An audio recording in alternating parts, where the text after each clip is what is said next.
We're shifting focus now from one exclusive to another, and CNN News 18 has now accessed the report in the Balasore train accident. This is the report of the Commissioner of Railway Safety. Akash, my colleague who's accessed this super exclusive report for us, will be joining us shortly. But this reveals the exact reason of what exactly transpired. The report says that the rear collision was due to lapses in the signalling circuit alteration that was carried out at the north signal of the station in the past.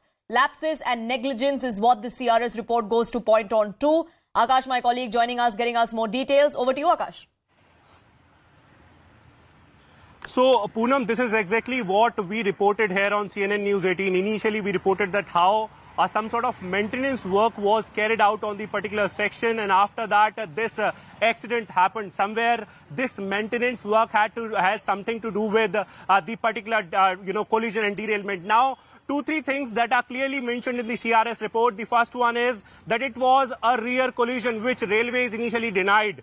It was a collision and then a derailment. So what happened? Initially, the train was going on up line. A signal was given for the up line, but the train actually entered into loop line and collided with a goods train that was already standing on that particular loop line. This is what has clearly been mentioned by CRS in his report. Now, after that particular collision, we had that derailment, and because of these derailed coaches, the another train that was coming from the another direction got derailed as well. And after this particular incident, we had more than 280 people dead in the particular incident. In fact, the accident, and hundreds of people were left injured. Now, what CRS is saying in his report is that there were lapses at multiple levels in the S&T department, and this particular department was actually responsible for the particular accident. Also, he is mentioning that this accident could have been averted, being the case that SM is actually talking about the abnormalities that were initially seen in the particular system. So at this point in time, this has been categorically mentioned that this rear collision was due to lapses in the signaling circuit alteration carried out at North Signal Gumti. So there was one maintenance work. In fact, the boom barrier at level crossing number 94 that was carried out, and because of that, some sort of alteration happened in the circuit. And after that, we saw that how green signal was given for the up line, but train entered into loop line, and this accident happened, Poonam. Akash, this goes on to reveal exactly what transpired on that fateful night, unfortunately, because of which close to 300 lives were lost. Lapses and negligence, human error is what the CRS report goes on to talk about. But have they been able to fix the accountability on certain officials? Have we had any details of who really was responsible for these lapses?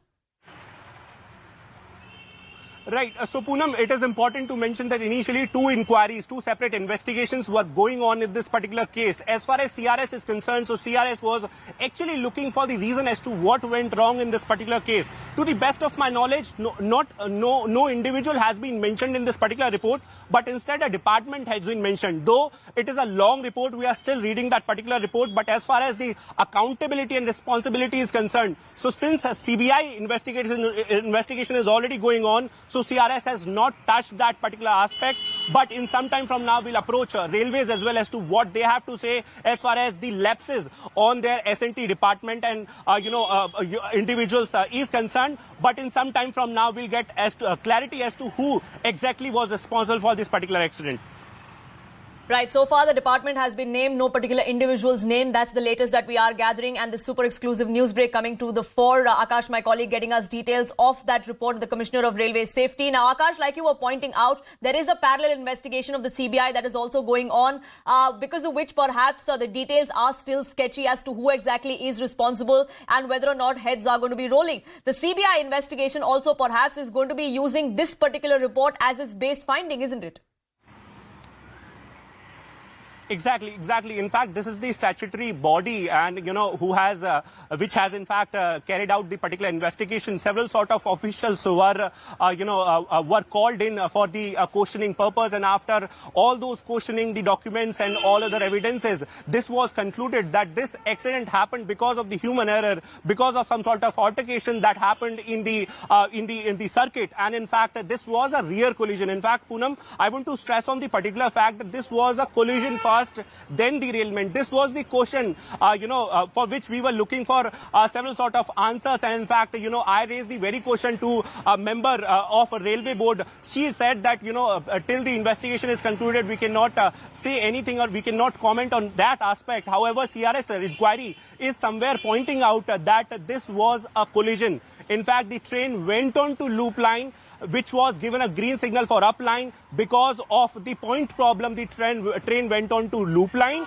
got collided with the goods train that was already standing, and then got derailed. This is somewhere, is answering all the initial queries that we had, that how this train accident happened. So first, that S&T department has been held responsible for the particular, error. And secondly, that this was a rear collision that happened between a passenger train and a goods train. And after that, after this particular collision, this derailment happened, because of which we had 2 passenger trains involved in this particular accident, and also 1 goods train, out of which, more than 280 people lost their life. And in fact, hundreds of them were injured.